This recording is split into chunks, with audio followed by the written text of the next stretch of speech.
So we dodged a bullet this morning. It got down to 34 degrees. They were calling for 32, 33. So I'm glad it didn't get too cold. We'll see what tomorrow brings though. It's supposed to be just as cold tomorrow morning. We didn't get quite as lucky this morning. So I got a few things I'm trying to get done this week in between work and everything else. We're still a ways away from cutting hay and having to bale. But I need to start thinking about getting my maintenance done on these balers, this 4x4 and then that 3x3 up there. And we got a little bit of work we need to do this McDon swather. So I cleaned out the shop this morning just so I can start bringing some of this stuff in and have a nice place to work on it. But the way I parked these in here for the winter, I got to start up this Deutz-Allis and back out this baler so I can get this swather out. Then we'll be able to get this 3x3 out. Also, whenever we want to start working on that, because I want to start on the swather first because it's the first thing that we're going to need. So let's see if we can get this thing to start after sitting all winter. Hopefully the batteries aren't dead.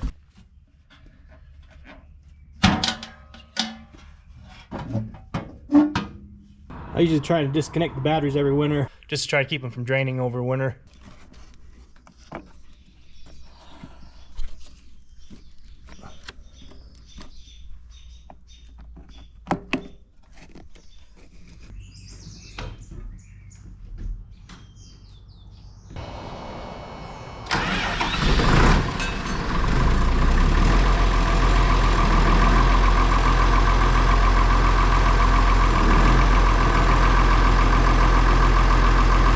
That's pretty impressive. We're sitting for almost 8 months to fire right up like that. I know everybody's always talking about John Deere,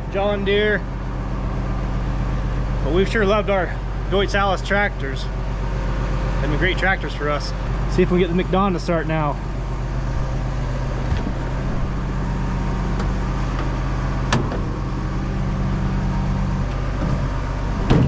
So this swather has a Cummins engine in it.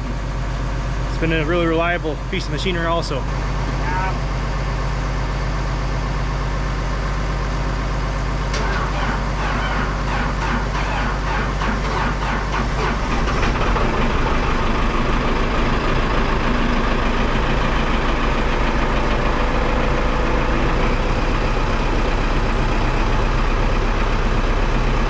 She seemed to struggle a bit more, but at least it fired up.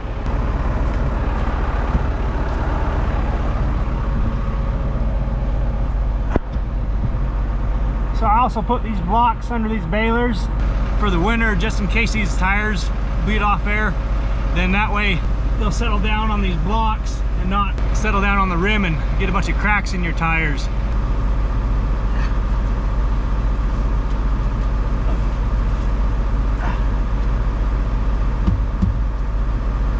See, this one's actually settled onto this block and now it's pinched.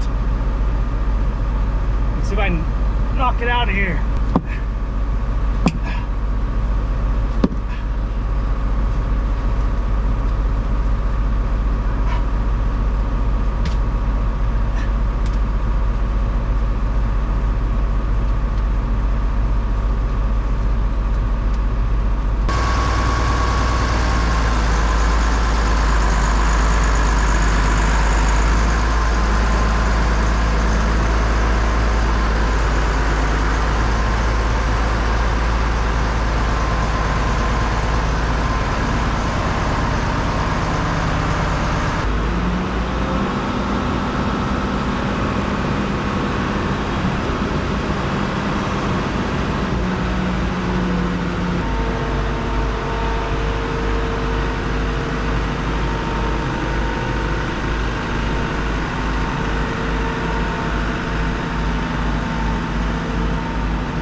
So I'll just stick this tractor and baler back in the shed until I'm ready to work on it.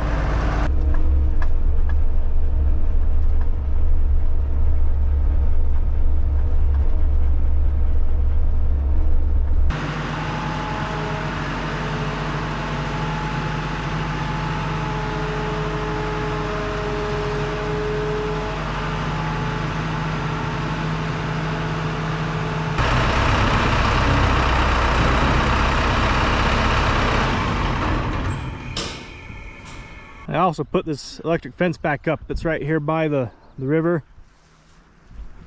If you guys remember from a couple videos back, I had to come down here and tear out part of this fence because the river right here was running so high that it eroded our bank, and we had a couple of these plastic dancers just out there in the middle of the water, so I had to move this section back.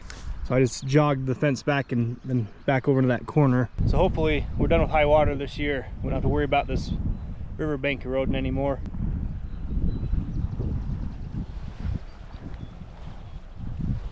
So I'm hoping that frost from this morning didn't do too much damage.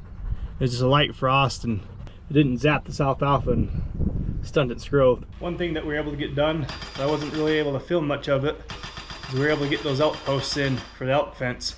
Right now I'd just like to say how thankful I am for a lot of my neighbors. I just got great neighbors. So I called one of my neighbors that has a skid steer and a post pounder on it. Without hesitation, he came over and helped us pound all these posts. We spent 4 or 5 hours out here the other evening and knocked out all these posts and got it done. Of course, being the type of person he is, he wouldn't accept any money.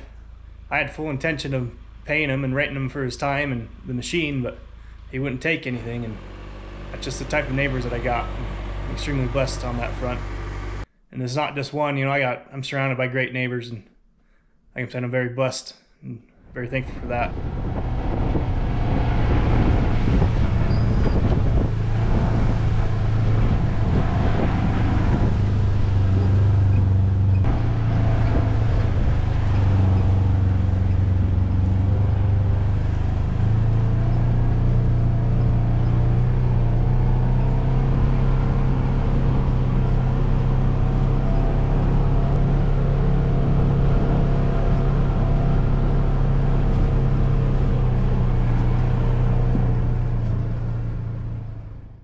So we ran out here the night we pounded these posts in, and my dad just made a couple swaths with the swather and kind of got rid of all that tall grass and hay so we could work a little bit easier.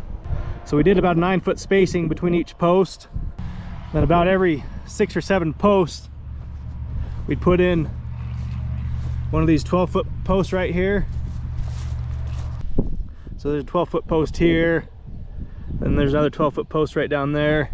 So they wanted us to use these 12-foot posts for our braces on the corners and then where we hung the gates. Like I was saying in one of those previous videos, I bought a bunch of 6-inch and 5-inch steel pipe to make my braces and posts to hang gates off of. So we just spread out these 12-foot posts along with the 10-foot ones just to try to give us some anchor points in the middle of the fence. So this is a great job to get done. We're kind of on a time crunch because I didn't want this ground to dry up and get hard and make it hard to pound these posts in. But for the most part, they went in pretty easy. A couple of them, he was almost able to just push them in with the loader, not even use the pounder. So the next thing to do on this fence will just be building these corner braces and the braces to hang the gates off of. I don't know how soon I'll get around to doing that, because I'd like to dig some holes for them, then stick those steel pipe in concrete and weld up a nice solid brace to pull this elk wire off of. So when we drove these posts in, we drove them in deep enough that there's only about 7 to 7.5 feet of posts sticking up above the ground. So when we put that net wire up, that elk wire, it'll probably hang up above the post just a little bit, you know, 6 inches or so.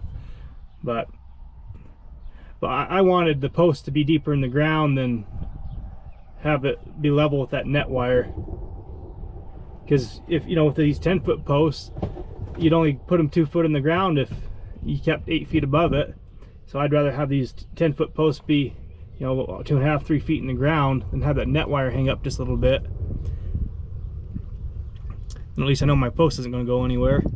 And those 12-foot posts, crap, them things are almost 5 feet in the ground. So them shouldn't go anywhere either.